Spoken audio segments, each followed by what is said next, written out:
Sobat penabur di 15 kota, kita masih bersama dengan Bapak Pendeta Alexander Urbinas. Kita akan lebih memperdalam pemahaman kita terkait topik Never Ever Give Up. Pak Pendeta Alex telah menjelaskan mengenai bagaimana kita harus bersikap menghadapi sebuah tantangan, di mana adversity quotient kita diasah. Kemampuan mengubah hambatan menjadi sebuah peluang akan ditingkatkan. Tetap berkarya dengan penuh rasa syukur, dengan tetap mengandalkan Tuhan dalam setiap tantangan. Pak Alex, bagaimana prinsip tidak pernah menyerah bisa memberikan dukungan bagi karyawan BPK Penabur dalam menghadapi stres, kegagalan, atau kekecewaan di tempat kerja? Apakah Bapak juga memiliki contoh-contoh yang konkret dan tips untuk digunakan memperkuat mental dari mengatasi hambatan-hambatan tersebut?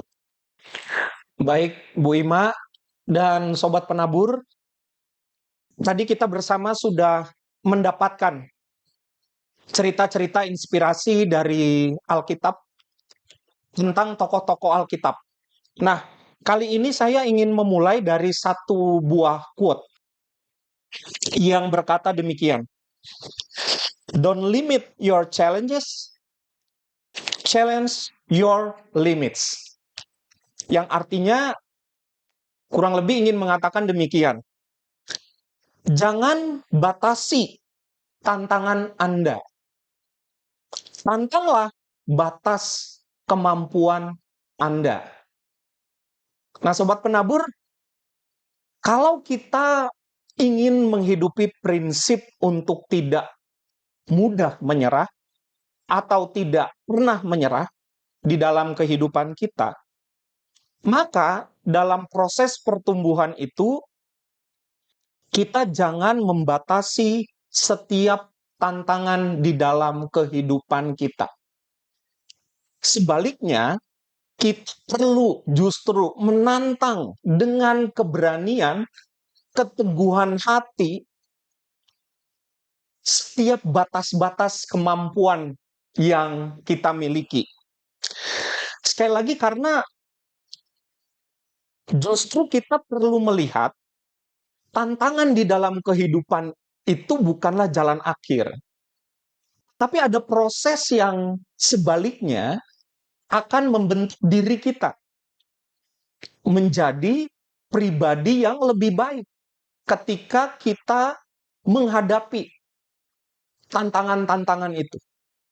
Jadi justru kita jangan takut, jangan membatasi diri untuk supaya ya mudah-mudahan saya tidak menghadapi kesulitan. Cara pandangnya ini perlu diubah. Justru kita siap menghadapi tantangan, kesulitan. Nah, memang menjadi satu persoalan seperti yang tadi Bu Ima sampaikan, bagaimana ketika respon diri kita menghadapi kesulitan ataupun tantangan. Beberapa respon diri yang seringkali muncul, Sobat Penabur, sebut saja orang itu jadi stres, orang itu memiliki kekecewaan diri yang mendalam. Ia juga bisa terpuruk dalam perasaan gagal. Rasanya sebetulnya setiap kita pasti pernah mengalami ini. Yang berbeda menurut saya adalah kemudian respon seperti apa yang kita lakukan ketika kita menghadapi tantangan, menemukan stres, mengalami kekecewaan, perasaan untuk gagal. Nah, respon seperti apa yang bisa kita lakukan? Nah, untuk itu, Sobat Penabur, ada beberapa tips yang ingin dibagikan pada saat ini. Saya pakai istilah 4C atau 4C. 4C sebagai tips bagaimana kita bisa memiliki sikap untuk tidak pernah menyerah. 4 tips yang bisa dilakukan ini adalah yang pertama, komitmen. Lalu yang kedua adalah konsistensi. Yang ketiga, creativity. Dan yang keempat, yaitu kolaboratif. Kita coba lihat satu persatu. Bagaimana prinsip-prinsip ini ketika kita hidupi di dalam tugas pekerjaan, dalam kehidupan, akan membuat sobat penabur dan saya untuk tidak pernah menyerah di dalam kehidupan. Yang pertama, mari, komitmen. Mari sama-sama kita ingat kembali. Bagaimana komitmen kita terhadap kerjaan. Bahwa pekerjaan itu adalah anugerah pemberian Tuhan. Ini bukan sekadar saya dapat gaji, saya mendapatkan income, cicilan saya kemudian bisa terbayarkan, tidak. Tapi ada komitmen. Ketika kita punya komitmen terhadap tugas pekerjaan yang Tuhan percayakan, kita melihat bahwa pekerjaan sebagai guru dan karyawan, penabur ini adalah anugerah Tuhan, maka kita akan bersikap optimal. Sobat penabur akan mempertahankan dan mengupayakan untuk punya profesionalisme dalam bekerja. Dalam komitmen ini juga akan menumbuhkan rasa syukur dan juga tanggung jawab di dalam menjalani tugas pekerjaannya. C, yang pertama, komitmen. C yang kedua, atau C yang kedua, adalah konsistensi. Nah, sobat penabur yang dikasihi oleh Tuhan, konsistensi ini menjadi sesuatu yang penting. Jangan sampai spirit kita adalah spirit soda. Kita pasti pernah ya melihat minuman soda atau mungkin mengkonsumsinya. Ketika kita membuka botol atau kalengnya itu, maka ada letupan soda itu kan hanya di awal, sesudah itu tidak terjadi lagi letupan-letupannya. Konsistensi demikian. Konsistensi bukan bicara hanya, wah saya semangat di awal. Tapi ketika menjalani tugas pekerjaan sebagai guru dan karyawan, lalu menemukan ketidaknyamanan, menemukan tantangan-tantangan sebagai sebuah keniscayaan itu tadi yang nggak bisa kita hindari, kita kehilangan konsistensi kita. Nah, konsistensi ini menjadi penting untuk kita memahami bahwa melihat pekerjaan itu sekali lagi adalah anugerah daripada Tuhan. Persoalan orang yang inkonsisten ketika ia mengalami kegagalan, ia bertahan, terhisap dalam kegagalan itu, dan ia kehilangan konsistensinya. Nah, ini seringkali jadi persoalan. Nah, yang ketiga, C yang ketiga, yakni creativity. Kreativitas. Sobat penabur, apakah pernah mengalami burnout? Saya sebagai seorang pendeta saja pernah. Kita mengalami burnout. Kita mengalami kejenuhan. Terlepas karena rutinitas pekerjaan, karena relasi dengan rekan kerja, karena tantangan dalam pekerjaan yang kita temukan. Kreativitas ini menjadi sesuatu yang penting. Bagaimana ketika kita mengalami dan menjalani kerjaan kita, kita menjaga iklim yang positif. Maka kita perlu yang disebut memiliki work-life balance ya di dalam kehidupan kita. Ini bukan bicara liburan loh. Tapi bagaimana kita punya keseimbangan kesehatan mental.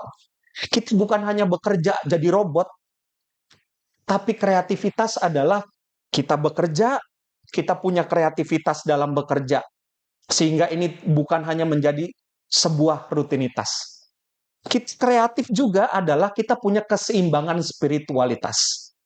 Kita mengalami sebuah pertumbuhan di dalam Tuhan. Kreativitas juga penting.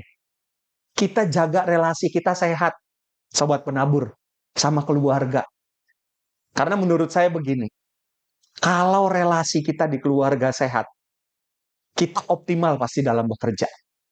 Sebaliknya ya, jadi kalau relasinya tidak sehat dalam keluarga, ini memengaruhi performa dalam kita bekerja.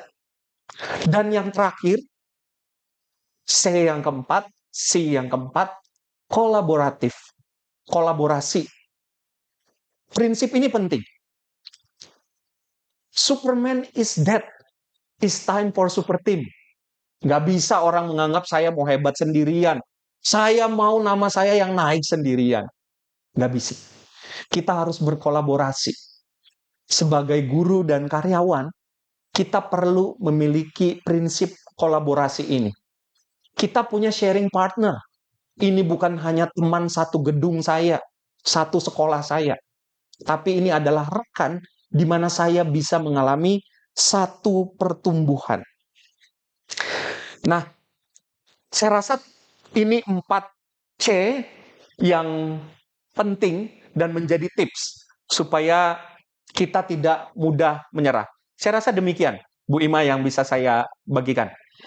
Menarik sekali Pak Alex untuk penjelasan yang telah Bapak jelaskan.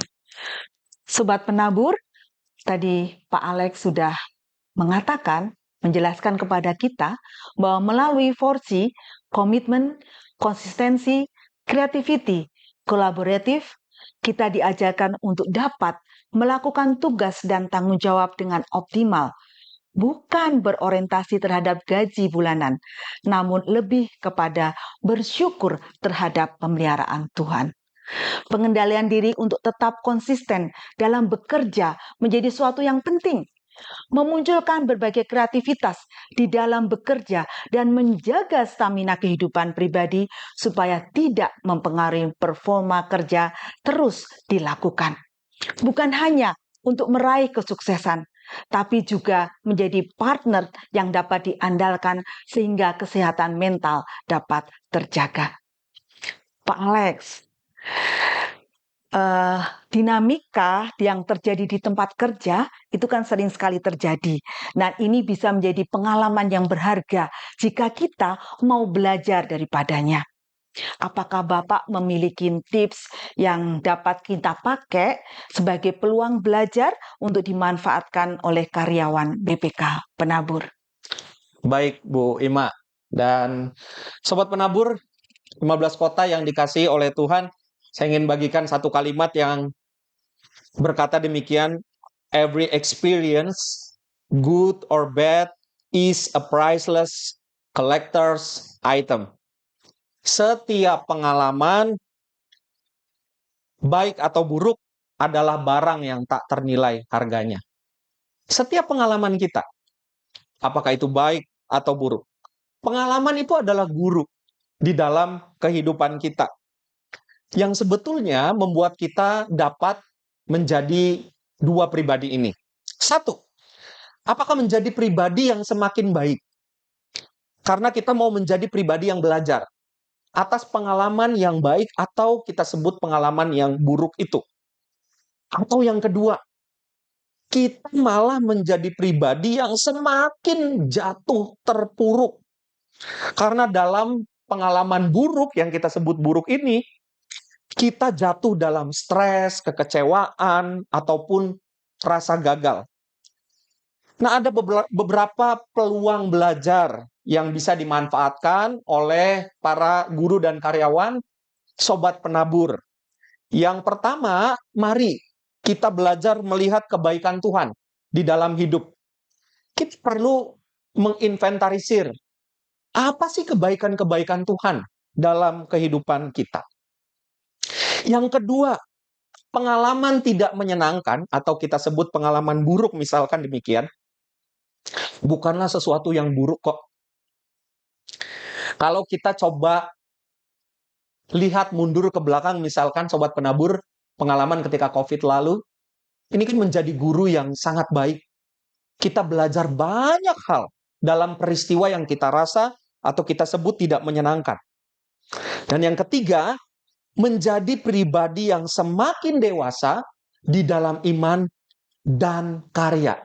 Jadi ketika kita mengalami satu pengalaman hidup, ini akan membuat pribadi kita menjadi semakin lebih dewasa lagi.